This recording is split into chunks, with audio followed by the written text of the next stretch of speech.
Okay, now that we've got the body work done, we've got everything looking good, we've done all of the safety stuff, we've done our appearance stuff, we've cleaned everything up, the car's in really good condition, now we get to move on into some performance stuff. And strange as it sounds, the first place we're going to stop on performance stuff with the TR7 is the brakes. Now, TR7s, the brakes are okay, but they were never known for being fantastic. So seeing as we're going to add a little bit of horsepower, the first thing we're going to do is add a little bit of stopping power. And to do that, we're going to, we've just installed some semi-metallic brake pads. So to do that on the Triumph is really easy because everything was already in good shape. You pull these two cotter pins, the brake pads come right out, the new ones go in, all following the factory instructions. The new pins go in, you bend the ends, and we've got our semi-metallic brake pads installed, and they'll make a big difference on this car.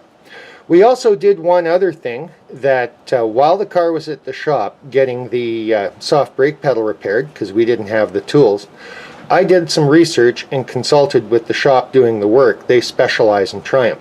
So we made an under-hood brake modification that changed the brake distribution front to rear. So while I've been using the car as the work's been going on, I've noticed how much better the brakes are.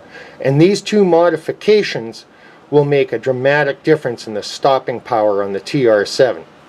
And that's what you need before you start installing power.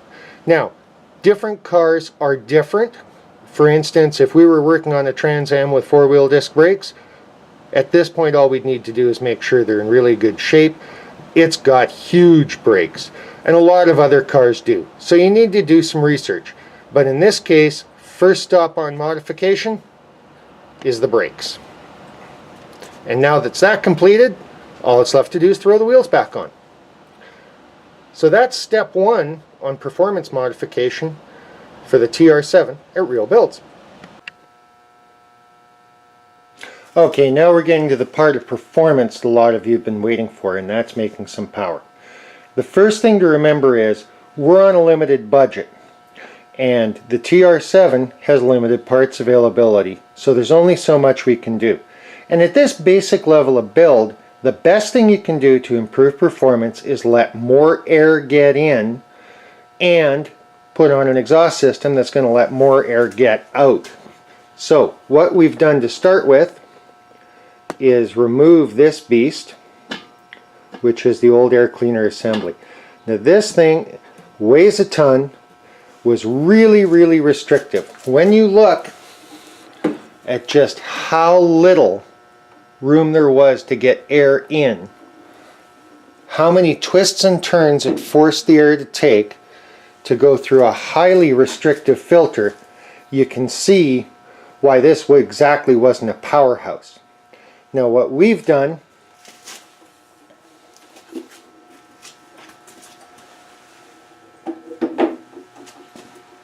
is removed that bulky old air cleaner and installed an aftermarket air cleaner system. Now if you look, you can see this double air cleaner system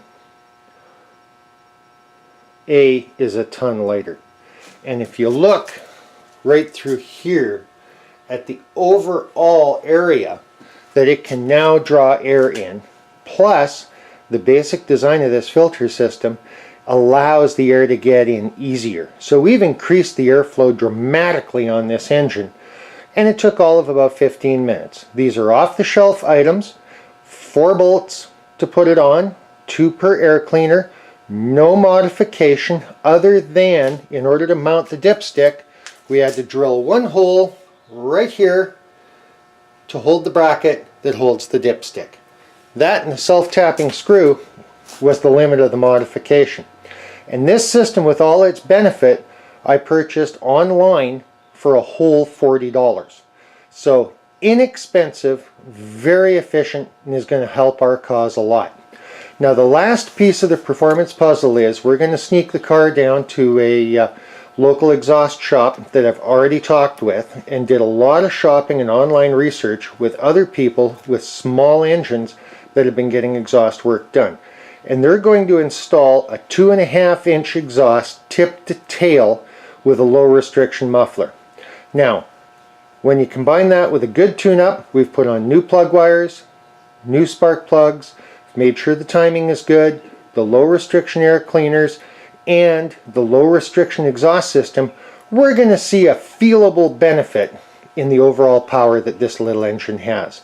So we're going to sneak the car away now, and when we come back, it'll be for a review of what we've done and an unveiling of what the car looks like after we've done a few weekends worth of work. Thanks a lot, and we'll see you soon here on Real Builds. Okay, next part of performance is tires. Improving both steering, handling, and braking. And they look a lot better. Now, with tires, a couple things you got to remember. One is, be very careful you get the correct rim. Some are a hub-centric, which means the center hole of the wheel centers the wheel. Some are lug nut-centric, which means the lug nuts hold it. You have to make sure the offset is right. You got to make sure the tires are going to fit. I did all my research and got lucky and found a used set of wheels and tires from an MGF through a car club member that fit my TR7. So I made a huge jump. We're going from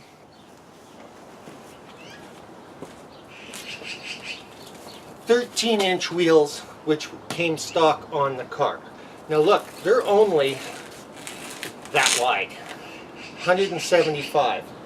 Now, we're replacing those in the front with these, which are 185, 55. So 55 is the profile, the height. 15, way better tire on an alloy rim. Look at the difference in the size. They're the same height, but look at that difference in width, not to mention tread compound and other factors. Now on the rear,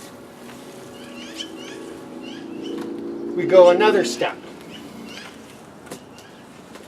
These are 205 50-15s. The rear we need a little bigger contact patch because the back end's a tad light. They're still, because of the profile, the same height, but again, look at the difference in width. We're getting a lot more tire on the ground, a lot better sidewall, and we wind up with pretty spectacular handling for a car of its age, improved steering, improved braking. So in one fell swoop, we make a whole bunch of difference for not that much money. Now, how much money? I bought these used, got a pretty good deal on them, and with lug nuts, the 4 rims and the 4 wheels, 4 tires with lug nuts was $400. Probably the best $400 you can spend in making your handling, braking, and steering better. So now we're going to slip them on, and we'll be back on Real Builds.